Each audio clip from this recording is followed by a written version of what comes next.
Welcome to our channel. Today we how to authorize client communication with Brivity, easy tutorial step by step clearly.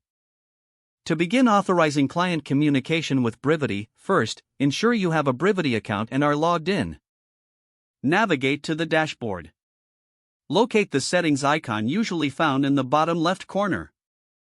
Click on the settings icon to open the settings menu. In the settings menu, find and select client communication. This will direct you to the client communication options.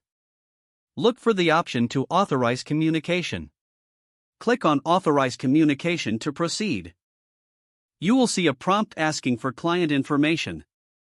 Enter the necessary details of the client you wish to authorize. Make sure to double-check the accuracy of the information provided. After confirming the details, click on Submit. Once submitted, a confirmation message will appear. This confirms that the client authorization process is in progress. You may need to wait a moment for the system to process this request. After processing, an email will be sent to the client for confirmation. Instruct your client to check their email and follow the provided instructions. Upon their approval, communication will be authorized. To verify the authorization status, return to the Client Communications section. Here, you can view the list of authorized clients. Ensure that your client's name appears on the list. If it does, you have successfully authorized client communication with Brivity.